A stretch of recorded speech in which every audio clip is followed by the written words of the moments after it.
नमस्कार दोस्तों मोहन भागवत की एक और स्पीच आ गई। हिंदू सबको गले लगाता है, सद्भावना रखता है। क्या बात है साहब, क्या बात है।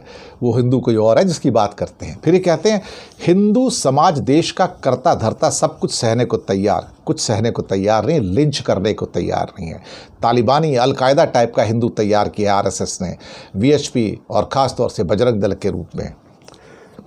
मध्य प्रदेश में पुलिस वालों के ट्रांसफ़र करवा देते हैं साहब ये लोग, हिंदू सभाओं वाले, हिंदू सेना वाले। भागवत कहते हैं कि आमतौर पर जिसे हिंदू धर्म कहा जाता है वो सार्वभौमिक मानव धर्म है। वो है मानव धर्म है, लेकिन आपका हिंदू धर्म नहीं। आपका हिंदू धर्म कट्टर है, आपका हिंदू धर्म तालिबानी हिंदू धर्म है। हिंदू सबकी भलाई चाहता है, बिल्कुल चाहता है, पर आपका हिंदू नहीं। हिंदू होने का मतलब उदार व्यक्ति होना है, लेकिन हमारा हिंदू उदार है, आपका हिंदू उदार नहीं, वो कट्टर है। हमारा हिंदू सबको गले लगाता है, सद्भावना रखता है, आपका नहीं। उसे संस्कार महान पूर्वज से मिले। कौन से महान पूर्वज हैं हमारे भाई साहब, जरा नाम तो लीजिए। किस महान पूर्वज की बात कर रहे हो? वो जो आज़ादी के टाइम पे गद्दारी कर रहे थे देश के साथ में, वो महान पूर्वज हैं। 1947 से पहले जो ब्रिटिश के साथी थे, हिंदू महासभा और बाकी दक्षिणपंथी, वो महान पूर्वज हैं आपके। जब मुगल यहाँ पर आए थे तो आपके महान पूर्वज क्या कर रहे थे? उनकी शायद जिले लाही कह के उन्हें हुजूर हुजूर कह के बुलाते थे। हमारी कोई सो कॉल्ड महान संस्कार परंपराएं नहीं है कहीं भी।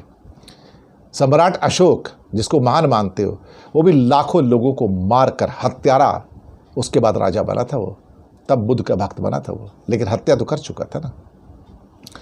वो बोलते हैं कि हिंदू होने का मतलब उदार, लेकिन सिर्फ हमारा हिंदू, आपका हिंदू नहीं। भले ही उनकी धार्मिक मान्यताएं, जाति, आहार संबंधी प्रथाएं कुछ भी हों। आहार तो बीच में आता है ना, क्योंकि आहार यानी कि खाना पीना, उस पर तो इनको कंट्रोल चाहिए ना, इन्हें तो वेजिटेरियन चाहिए। हिंदू समाज को देश का करता धरता, तो बाकी कौन है यहाँ पर फिर? जो सिख हैं, जो ईसाई हैं, जो मुसलमान हैं, वो तो करता धरता है नहीं, वो तो नौकर चाकर होंगे इस देश के अंदर। अगर इस देश में कुछ भी गलत होता है तो उसका असर हिंदू समाज पर पड़ता है। गलत कौन कर रहा है? हिंदू समाज ही तो गलत करता है।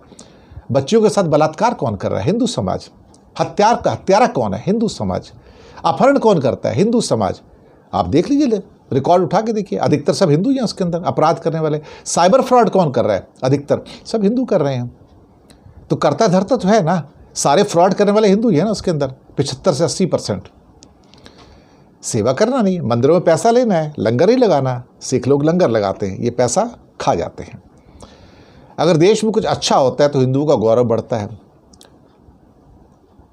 इनको दरअसल के आजकल हर हफ्ते ना प्रवचन देने की आदत हो गई है। वो कहते हैं कि ये संस्कार महान पूर्वजों से मिले। पता नहीं इनके कौन से महान पूर्वज हैं। इनके महान पूर्वज कहते हैं लिंच करो लोगों को, आपकी कोई बुराई करे उसको लिंच कर दो, मार दो इकट्ठा करके। वे शिक्षा का उपयोग किसी को नीचा दिखाने के लिए नहीं, बल्कि ज्ञान बांटने के लिए करता है। मोदी जी क्या कर रहे हैं? उन पर तो शिक्षा ही नहीं है, ज्ञान भी नहीं है, तुम्हारे पास भी नहीं है। आप तो हमेशा दुनिया को नीचे दिखाते हैं। हिंदुस्तान विश्वगुरु, हिंदुस्तान विश्वगुरु, ये अपने आप को सुपीरियर दिखाने की बातें हैं ना। जो कोई भी इन मूल्यों और संस्कृति के साथ जुड़ता है उसे हिंदू माना जा सकता है। वो किसी की पूजा करता हो, कोई भाषा बोलता हो, कोई जाति, क्षेत्र, आहार, व्यवहार कुछ भी हो। मुझे लगता है कि इन्होंने ना एक डोमेन बना लिया है, उससे बाहर निकलने को तैयार नहीं होते हैं। और कहते हैं कि सामाजिक सद्भाव, पर्यावरण, पारिवारिक मूल्य, आत्म जागरूकता, नागरिक अनुशासन। बिल्कुल साहब, सामाजिक सद्भाव तो आपने ऐसा बनाया कि हिंदुस्तान को अंदर से तोड़ दिया। मणिपुर में देखने को मिलता है ना, असम में देखने को मिलता है, कश्मीर में देखने को मिलता है, भारत के बाकी भागों में, मध्य प्रदेश में देखने को मिलता है ना। सामाजिक सद्भाव क्या है जो आपने पैदा किया है? कट्टर हिंदुत्व, तालिबानी हिंदुत्व, ये आपने पैदा किया ना। पर्यावरण छोड़िए साहब, पारिवारिक मूल्य, कौन सा परिवार? 5 स्टार में रहते हो, मज़े करते हो, सारे ऑफिस 5 स्टार वाले हैं। वो आरएसएस ख़त्म हो गया जो भिक्षा लेके खाना खाया करता था। और अनुशासन का मतलब है कि गुलाम बनाना। चलिए साहब, ठीक है, यही होगा, और ज़्यादा क्या हो सकता है? आरएसएस से और ज़्यादा उम्मीदें की भी क्या जा सकती हैं, और करनी भी नहीं चाहिए। सच बात तो यही है। शुक्रिया आपका।